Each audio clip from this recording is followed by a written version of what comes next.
যার যার নির্বাচনী এলাকায় প্রশাসনের যারা আছে তাদের সবাইকে আমাদের আন্ডারে নিয়ে আসতে হবে।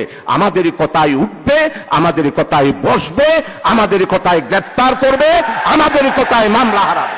আগামী সংসদ নির্বাচনকে কেন্দ্র করে পার্শ্ববর্তী দেশ থেকে বস্তা বস্তা টাকা ও অস্ত্র ঢুকবে বলে আশঙ্কা প্রকাশ করে বাংলাদেশ জামায়াতে ইসলামীর কেন্দ্রীয় কর্মপরিষদ সদস্য শাহজাহান চৌধুরী বলেছেন, নির্বাচন শুধু জনগণ দিয়ে নয়, যার যার নির্বাচনী এলাকায় প্রশাসনের যারা আছে তাদের সবাইকে আমাদের আন্ডারে নিয়ে আসতে হবে। আমাদের কথায় উঠবে, আমাদের কথায় বসবে, আমাদের কথায় গ্রেফতার করবে, আমাদের কথায় মামলা করবে। গত শনিবার সন্ধ্যায় চট্টগ্রাম নগরের জিইসি কনভেনশন হলে জামায়াত ইসলামীর আয়োজিত নির্বাচনী দায়িত্বশীল সম্মেলনে বিশেষ অতিথির বক্তব্যে শাহজাহান চৌধুরী এই কথাগুলো বলেন। অনুষ্ঠানে প্রধান অতিথি ছিলেন জামায়াত ইসলামীর আমির ডাক্তার শফিকুর রহমান। তবে শাহজাহান চৌধুরীর এই বক্তব্যের সময়ে তিনি মঞ্চে উপস্থিত ছিলেন না। অনুষ্ঠানে সাবেক সংসদ সদস্য শাহজাহান চৌধুরী বলেন, যার যার নির্বাচনী এলাকায় প্রাইমারি স্কুলের মাস্টারকে দাড়িপাল্লার কথা বলতে হবে। উচ্চ মাধ্যমিক বিশ্ববিদ্যালয়ের সমস্ত শিক্ষক, নগরের সেক্রেটারি নুরুল আমিন ভাইয়ের ফটিকছড়িতে দাড়িপাল্লার কথা বলতে হবে। পুলিশকে আপনার পেছনে পেছনে হাঁটতে হবে। ওসি সাহেব আপনার কি প্রোগ্রাম তা সকালবেলায় জেনে নেবেন আর আপনাকে প্রোটোকল দেবেন। অনুষ্ঠানে প্রধান অতিথির বক্তব্যে বাংলাদেশ জামায়াত ইসলামীর আমির শফিকুর রহমান বলেছেন, আমরা চাঁদাবাজ মুক্ত